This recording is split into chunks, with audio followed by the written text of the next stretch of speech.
Pelo sinal da Santa Cruz, livrai-nos Deus, nosso Senhor, dos nossos inimigos. Em nome do Pai, do Filho e do Espírito Santo. Amém. São Padre Pio, rogai por nós. Beata Helena Guerra, Santa Teresa de Calcutá. Amém. Boa noite. Vira para quem está do seu lado e pergunta para ele: está preparado? Ixi, não perguntou.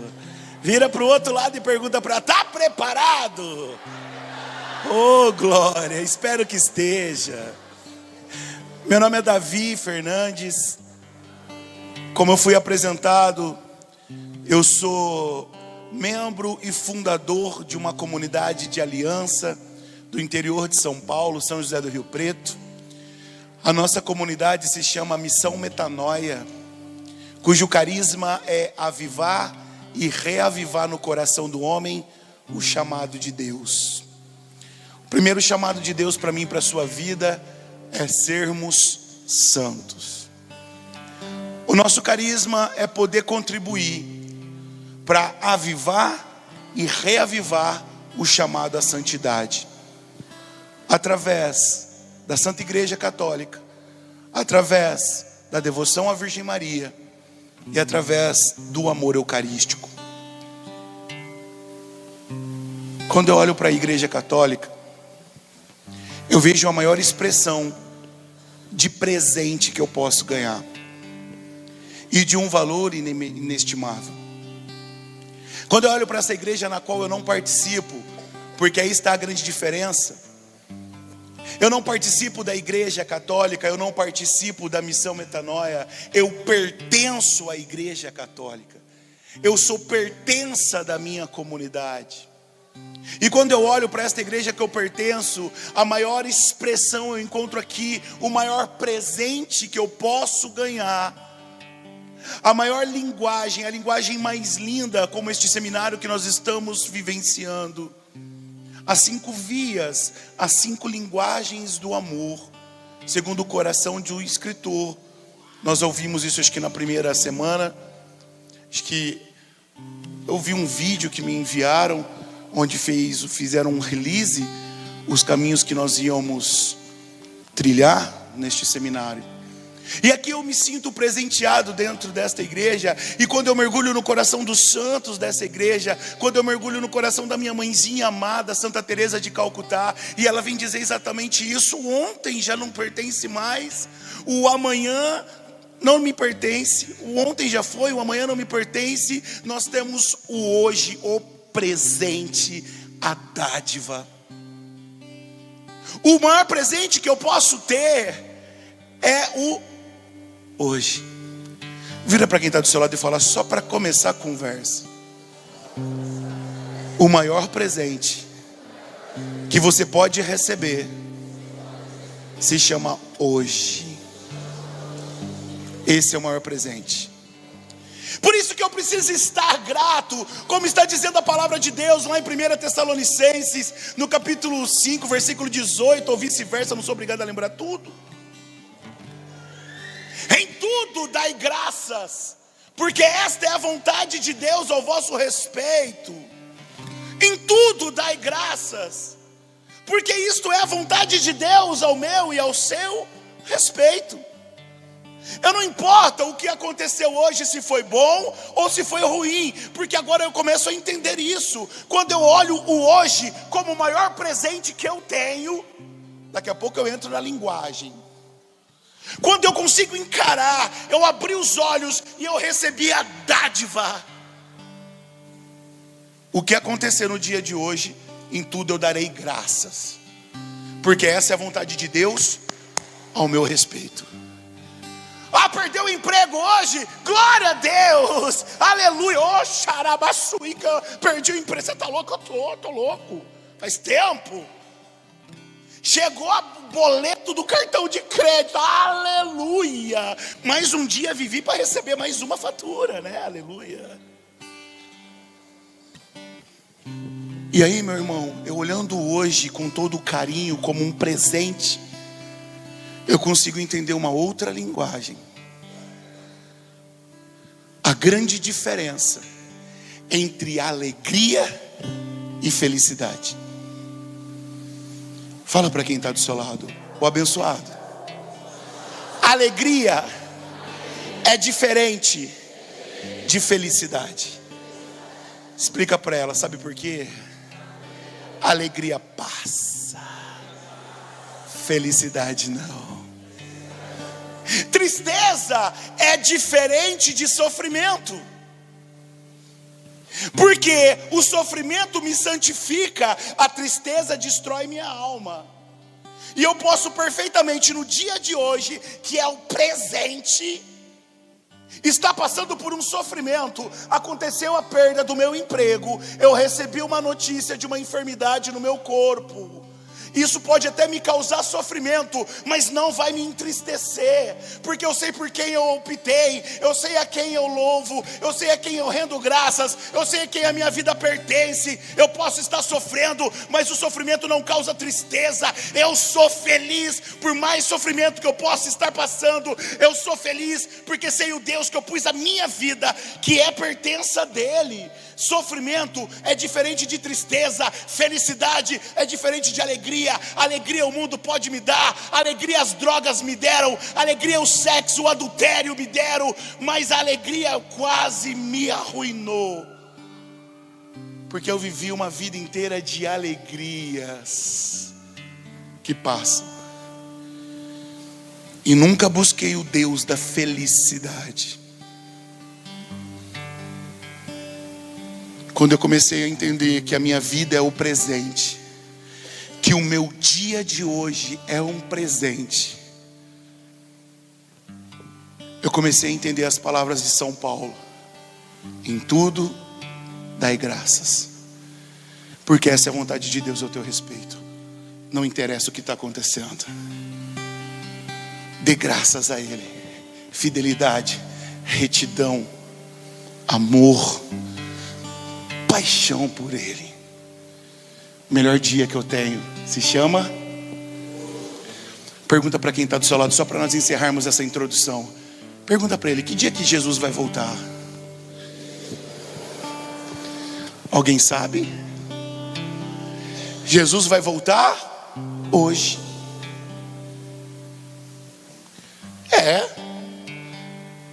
Jesus vai voltar, porque o dia que Ele voltar vai ser quando? O dia que Ele voltar vai ser hoje. Não sei se vai ser daqui mais 1000, mais 500, mais 200. Eu creio que não vai demorar muito. Eu creio que somos uma das últimas gerações. Mas isso é uma história para uma outra pregação, né? Não vamos misturar as coisas. Mas o dia mais importante da minha vida é hoje, é o presente. Até mesmo porque o dia que Jesus vai voltar vai ser hoje. E aí, quando eu entro na linguagem do amor, qual que é o seu nome, mãe? Nossa, por que eu não escolho pessoas que têm nome mais tranquilo?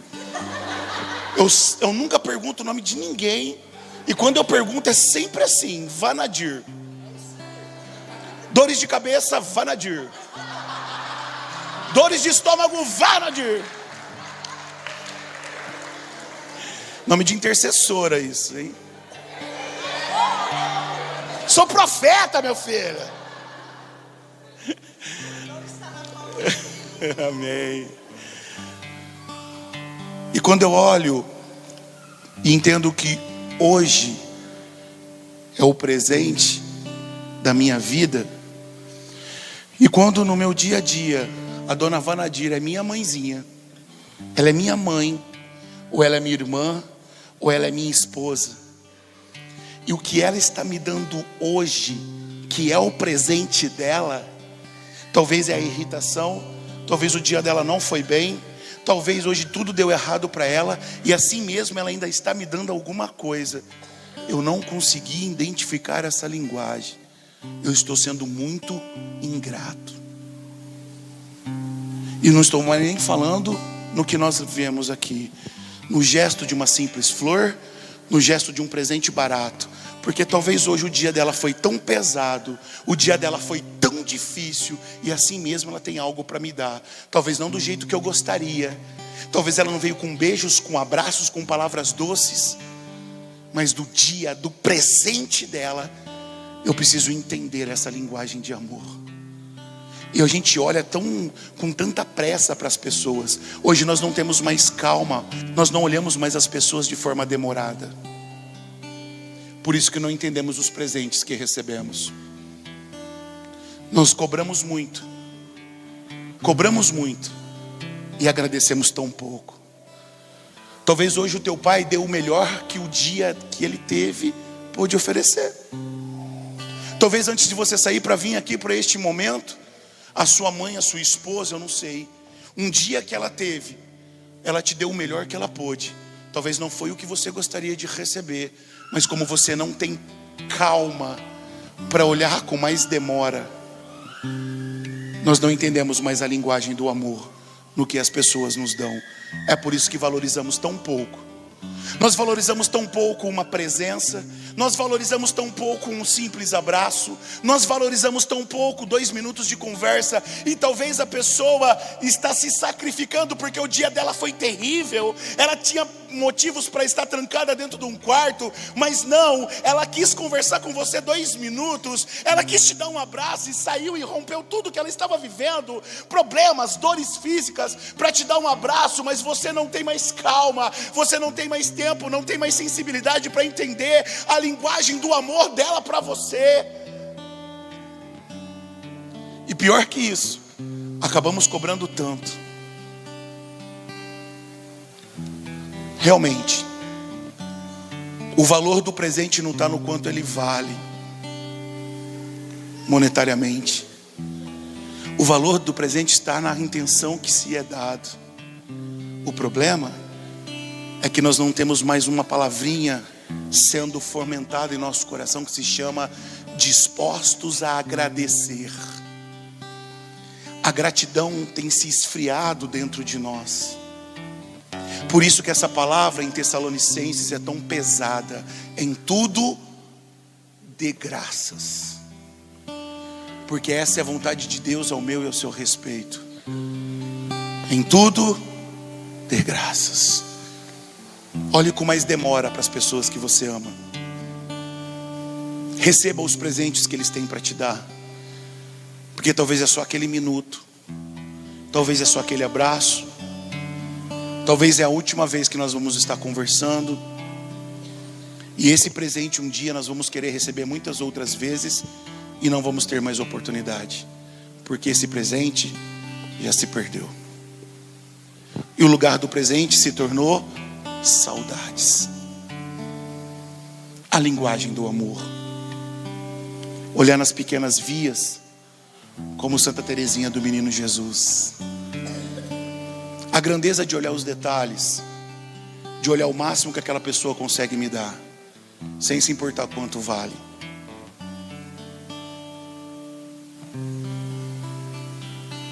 Amém?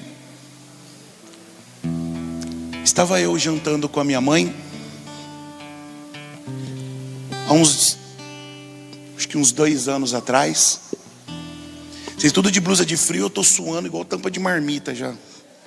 Coisas de gordo, né, meu irmão? Gordo é assim. Como eu comecei a me apresentar, eu sou fundador de uma comunidade. E hoje um dos maiores chamados, ou o maior chamado que nós temos, é a vida missionária, é o ID, é o evangelizar. E principalmente nos últimos 5 anos, a nossa comunidade está indo para 7 anos de existência. E nos últimos 5 anos nós temos andado este país inteiro, de norte a sul, de leste a oeste. Nos últimos 3 anos o Senhor tem nos soprado para outros países, pregando para os nossos brasileiros que lá estão. São 5 anos que eu não tenho mais Dia das Mães, Dia dos Pais, aniversário de mãe, aniversário de pai, aniversário de esposa. Eu me casei no dia 2 de dezembro, num sábado. Oh, glória a Deus. Dei meu grito de aleluia. E no dia 3, 6 da manhã, eu estava na estrada.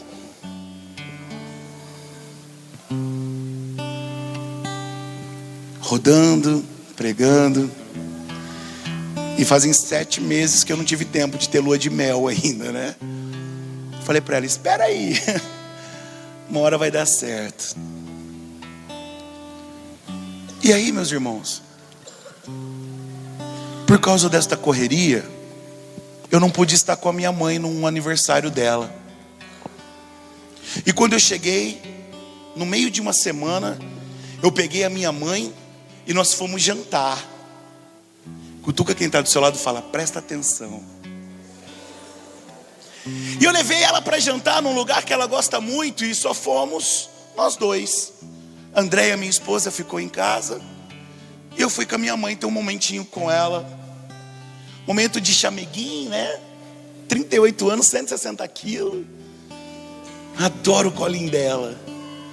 E nós fomos jantar, e a hora que nós estávamos jantando, aquela conversa mole de filho, e disse assim para ela: ei, mãe, não acha que eu esqueci do seu presente? Eu vou comprar um presente top para a senhora. Mentira. Conversa de filho, querendo enganar a mãe. E ela olhou para mim e falou assim: não precisa de nada disso. Eu pensei por dentro: oh glória. Ela falou assim: sabe, Davi, o que eu tenho saudades? Eu falei: o quê? Eu tenho saudades de quando você me surpreendia todo dia. Eu falei: sério? E quando que era isso? E ela começou a me contar naquele jantar, eu e ela. Eu tenho saudade de quando todo dia você me surpreendia. E você tinha 7 anos de idade. Foi 31 anos atrás. Ela falou: eu nunca esqueci, porque foram os melhores presentes que você me deu. Eu falei: agora a senhora vai me contar. E ela começou a me dizer que nós morávamos relativamente próximo da escola que eu estudava. E ela combinou com as mães de alguns alunos que moravam antes de nós. A mãe desses alunos passavam pelo portão da nossa casa, me pegava, e nós andávamos 4 ou 5 quarteirões a pé até chegarmos no colégio. E na volta elas me deixavam e seguiam para suas casas. Eram assim todo dia. E diz que todos os dias, conta minha mãe, 1 ou 2 quarteirões antes de chegar em casa, eu passava na casa, uma casa de esquina que havia ali, a casa de uma senhorinha, e diz que eu enfiava a mão por dentro da grade e roubava uma florzinha. E era uma flor fedida dos infernos. Um arbusto pequenininho com umas florzinhas cor-de-rosa assim, fede aquilo. E diz que eu roubava um galinho daquela flor todo dia e levava para ela. E diz que era um ritual. Eu chegava em casa com a mão para trás, dava um beijo nela e falou assim: mãe, eu trouxe um presente para a senhora. E ela olhava e dizia assim: para mim? Eu dizia: é. E dava aquela florzinha. E creiam, ela pegava a flor com os olhos brilhando e cheirava. Talvez o maior presente que ela me dava era cheirar o meu presente. E ela me enchia de beijos. E diz que eu fazia isso todo dia. E todo dia eu a surpreendia, porque era o melhor que eu podia dar. E ela conseguia entender a linguagem do amor numa florzinha fedida. Por quê? Porque no caminho da escola, no dia a dia, no cotidiano, não era Natal, não era Ano Novo, não era aniversário, não era nada. Era celebrar o presente, a vida. Eu a surpreendia. E diz que um dia eu cheguei em casa com a mão para trás, mas com a cara mais triste. Eu falei para ela: mãe, eu trouxe um presente para a senhora. E ela disse: para mim. De novo a mesma coisa. E disse que a hora que eu entreguei para ela não tinha florzinha, só tinha um galho. Porque disse que eu já tinha roubado todas as flores da véia. E a minha mão não alcançava mais aonde tinha flor. Mas eu tinha que levar algo para ela. Eu tinha que levar algo para ela, porque eu amava ver a reação dela. E no dia que não teve, a minha mãe me ensinou a maior lição de receber presentes. O dia que o galho não teve flor, e ela olhou aquele galinho, eu só com o galinho apontado para ela, ela olhou e disse: para mim. Eu disse: é. E ela entendeu. Ela falou assim: nossa, hoje veio diferente. Hoje você inovou. E eu olhei para ela e tipo: sério que você gostou? E aí eu confesso a vocês que dar presente para ela ficou mais fácil. Eu não precisava mais esticar tanto a mão. Aonde eu cansava eu pegava.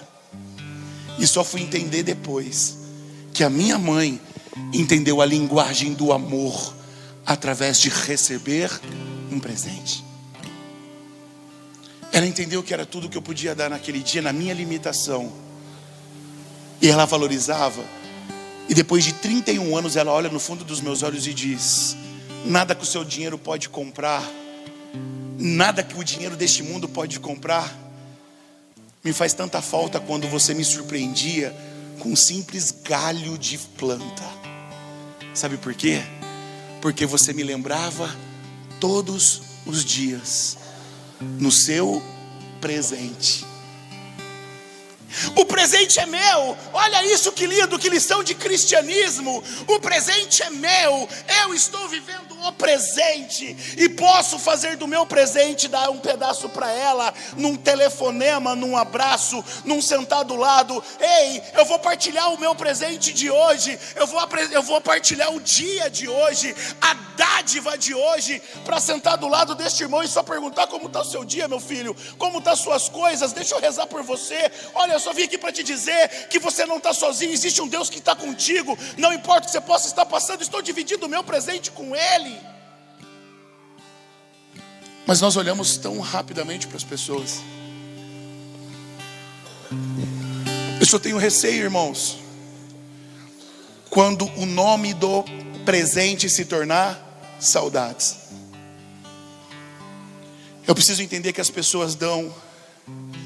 A beleza do presente está no que as pessoas dão, nas suas limitações, não no que sobra para elas. Fecha teus olhos por um instante, antes de nós continuarmos e encerrarmos essa pregação.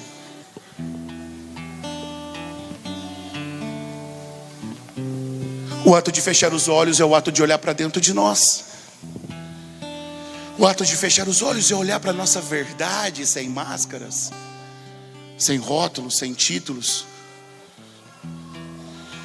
Como temos sido ingratos muitas vezes. Como que temos recebido os presentes que a vida nos dá. Como temos recebido os presentes que as pessoas que estão próximas estão de nós. Como temos recebido os presentes. Quanta ingratidão na lida dos presentes que nós recebemos. Quanta ingratidão com meu pai, quanta ingratidão com minha mãe. Por quê? Porque eu queria mais deles, eu queria mais dela. Eu queria que meu pai me abraçasse, me beijasse. Eu queria que minha mãe sentasse comigo, perguntasse da minha vida, se preocupasse mais comigo. Mas eu não consigo entender que ela está dando o que ela tem.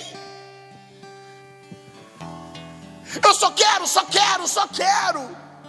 E não consigo entender que as pessoas muitas vezes estão dando tudo que tem. E a beleza do presente não está no seu valor, mas está na sua intenção. E talvez o meu pai, a minha mãe, os meus irmãos de comunidade, os meus filhos, talvez estão dando sangrando e eu não estou entendendo. E o meu coração egoísta está falando: podia dar mais, podia ser mais presente, podia estar mais perto, podia estar mais próximo. E eu não consigo entender a linguagem do amor.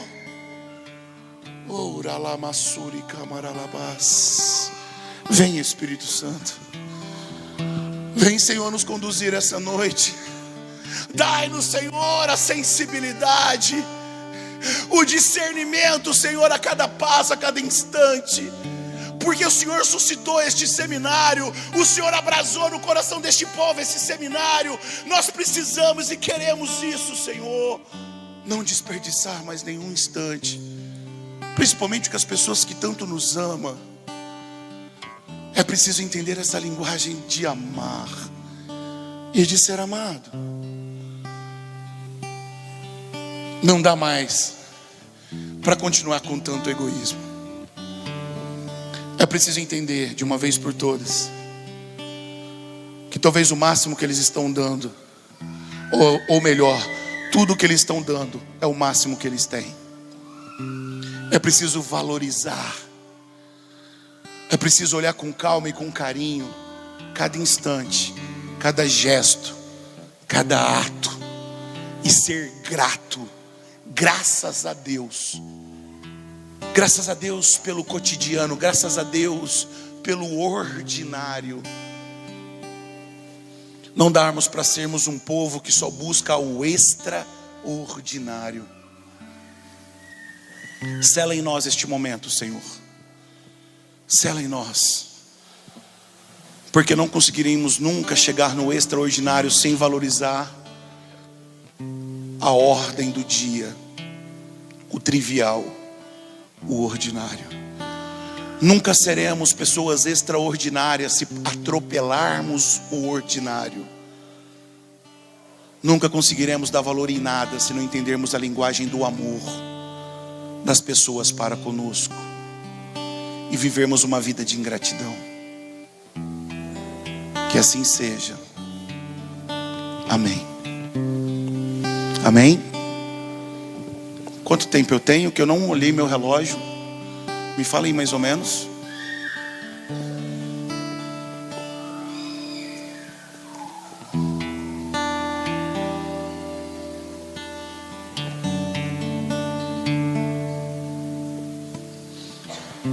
Deixa eu contar uma coisa para vocês. Eu sou filho de pais separados há 31 anos. Os meus pais se separaram quando eu tinha 8 aninhos de idade, 7 para 8 aninhos de idade. Eu sou filho de um pai alcoólatra e de uma mãe tão nova que se entregou totalmente à prostituição, ao sexo desregrado, querendo aproveitar a vida. Fui criado praticamente pelos meus avós maternos e fui um jovem. Eu fugi do meu pai dos 7 aos 9 anos, fugindo da casa de parentes em parentes. Experimentei o sexo com 8 anos de idade de uma forma que eu não precisava ter experimentado. Fui molestado, fui abusado por homens de 40 anos de idade. Depois de 2 anos nós voltamos para a nossa cidade natal, por intervenção da família. Passei a morar com minha mãe e às vezes via o meu pai aos finais de semana. Eu cresci com um ódio muito grande do meu pai, porque eu lembrava das surras que ele dava na minha mãe, e toda a desgraça que vivíamos, a culpa era dele. Eu nutria isso no meu coração. Eu com 13 para 14 anos de idade comecei a escolher os meus amigos e foram os piores. E resumindo toda essa conversa, com 16 para 17 anos de idade eu estava totalmente viciado em drogas e principalmente na pior de todas as drogas, o álcool. Por isso que eu combato com tanta veemência. O álcool foi um motivo de desgraça na vida do meu avô, do meu bisavô e na vida do meu pai. Eu sentia tremores por abstinência ao álcool com tão pouca idade. E resumindo a conversa, eu cheguei a um ponto da minha vida de não ter mais o que vender dentro da minha casa. Minha mãe trabalhava em 2 empregos para não deixar faltar nada em casa. Eu, um vagabundo, não queria saber de trabalhar, de estudar. E envolvido neste mundo, eu comecei a vender tudo que tinha dentro da nossa casa para sustentar os meus vícios. E depois de ser pego algumas vezes pela polícia, eu peguei medo de roubar. Porque nós entrávamos nas casas das pessoas, nas cidades em voltas da minha cidade, entortava a porta dos carros e roubava a toca CD para vender a preço de banana. E o fundo do poço na minha vida, eu cheguei num ponto que eu comecei a tomar etanol, álcool de pôr em carro. Etanol, água e groselha. Eu fiquei 90 dias da minha vida tomando isso. Etanol, água e groselha. A vida da minha mãe era chorar e trabalhar. A minha mãe não era uma mulher de igreja, de retidão, de compromisso, mas a minha mãe tinha uma fé linda na Virgem Maria, porque ela acreditava que uma mãe que está no céu era capaz de entender outra que estava na terra. E minha mãe veio se arrastejando por uma igreja como essa, e se ajoelhou no povo da igreja, se ajoelhou aos pés do povo da igreja, e pediu: salve meu único filho, porque o único filho que eu tenho está morrendo. E este povo da igreja começou a insistir na minha vida. Esse povo da igreja conseguiu insistir na minha vida até me arrancar, até me trazer para um grande retiro. E ali a minha vida foi impactada, quase 20 anos atrás. Foi impactada pelo poder do Espírito Santo numa adoração eucarística, sem eu entender. Naquele retiro, houve uma grande reconciliação entre eu e o meu pai. Resumindo a conversa, o meu pai é o melhor amigo que eu tenho. Hoje meu pai trabalha comigo. Meus pais são separados ainda, mas porque eu tive a coragem de vir para a Santa Igreja, o milagre aconteceu na vida do meu pai e da minha mãe. Hoje eles se amam como filhos de Deus que são. Hoje eu tenho a graça de sentar numa mesa para poder partilhar o pão com meu pai e com a minha mãe, quando eu não estou em missão. A minha mãe é minha princesa. A minha mãe é uma das coisas mais lindas que eu tenho na minha vida. Meu pai é o meu melhor amigo, meu pai é meu herói. Tudo restaurado dentro desta igreja. Mas um dia, eu estava na casa do meu pai, e já era pregador dessa igreja. Eu já andava por tudo quanto é canto, mas ainda carregava algo dentro de mim. Por quê? Porque existiam alguns machucados que eu não entendia, por que não curava. E no momento grande de oração, Deus me revelava: é preciso uma proximidade com o seu pai. Eu falava: gente, mas como se aproximar mais? Como? Eu tento, mas existe uma barreira. O meu pai não era um homem de afeto. O meu pai não tinha beijo, não tinha abraço. E olha que eu tinha abandonado tudo e queria mais do meu pai. Ele pode me dar mais. Puxa, eu conduzo, eu prego, eu vejo tantas famílias se restaurar, vejo tanto pai voltar para o colo de um filho, filho voltar para o colo de um pai, e assim por diante. Por que comigo não? E eu queria mais presentes do meu pai, e não entendia o que ele me dava. Eu não valorizava aquilo que ele me dava, eu não conseguia receber verdadeiramente os presentes que ele me dava. E Deus me pediu para orar por isso. Eu orei. E um dia Deus me levou para a casa do meu pai, cancelaram uma missão, e meu pai, nós trabalhamos juntos, nos vemos todo dia. Mas quando eu tenho a graça de ir para a casa dele, parece que faz 10 anos que ele não me vê. Ele me receber na casa dele, ele mora numa chácara. Gente, vocês têm que ver a alegria. Eu falei: gente, será que ele vai morrer? Porque a gente fica com essas coisas na cabeça, né? Nossa, será que é uma despedida isso? Que está me agradando demais. E quer agradar gordo, faz comida. Eu já chego lá, ele já vai fazer comida, já vai fazer tudo, né? E depois que acabamos de almoçar, ele se sentou assim numa varanda comigo. Estávamos conversando. Vou encerrar agora, amém? E ali, papo vai, papo vem. E comecei a falar da igreja, das coisas de Deus, do passado, do presente. E meu pai começou a contar uma história. Ele começou a contar que ele tinha 6 para 7 aninhos de idade, não ia à escola, não ia nada, porque meu avô era muito duro com eles. Eu falei: opa, peraí, meu pai nunca me contou essas coisas, meu pai nunca tocou nesses assuntos comigo. E eu comecei: fala-me mais. E comecei a instigá-lo e dar liberdade para ele abrir o coração.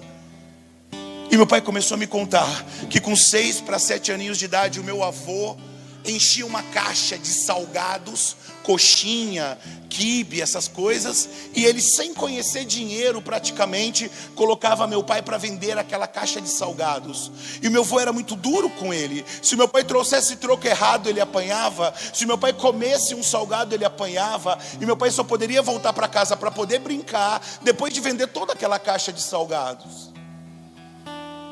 E conta o meu pai que a minha avó escondia alguns salgados para ele poder comer durante o trabalho dele.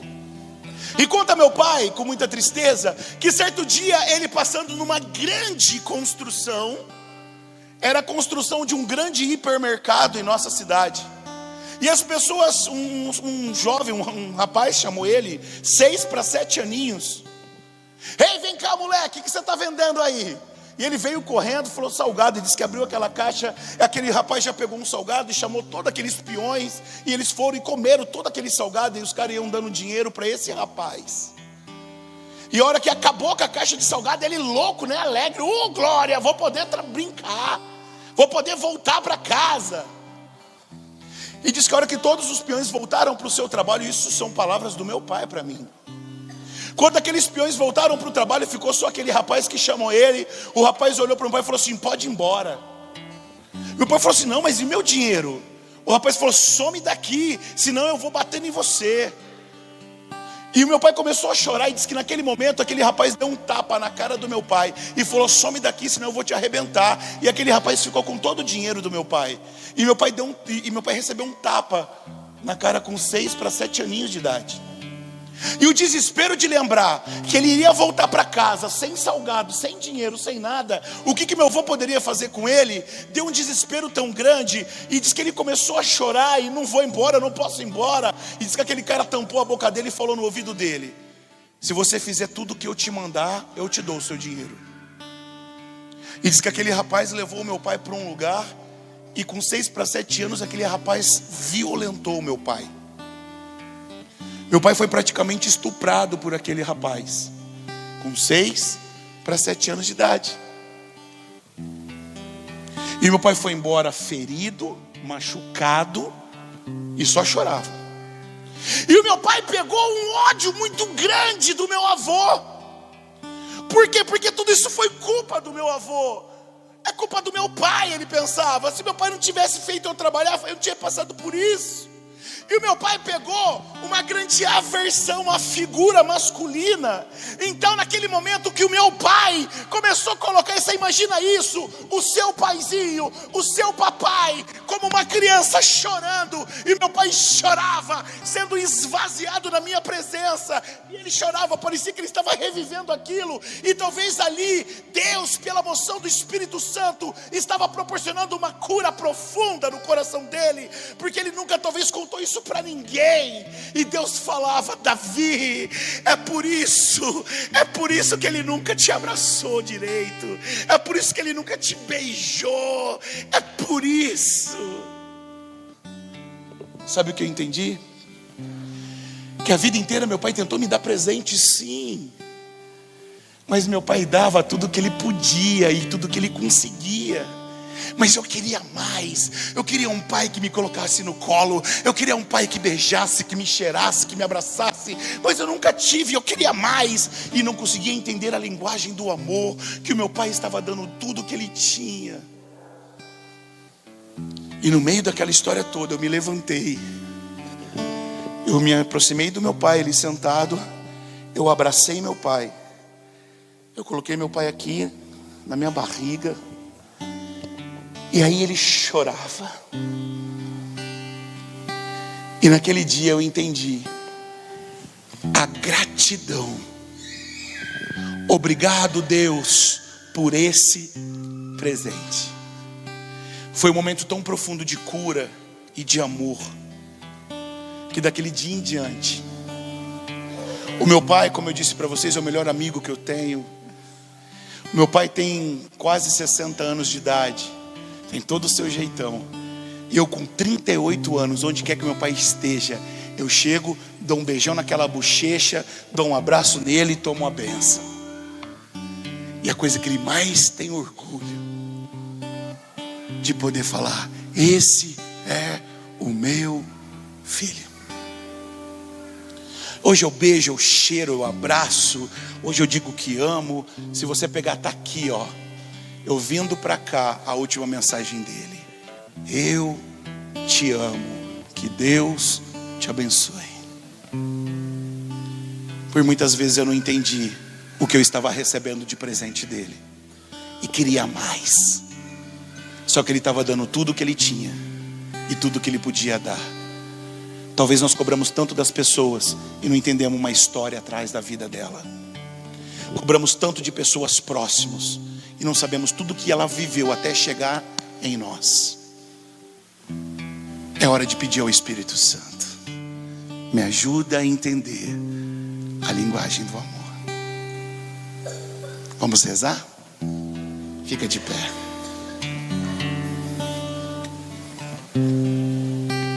Feche seus olhos.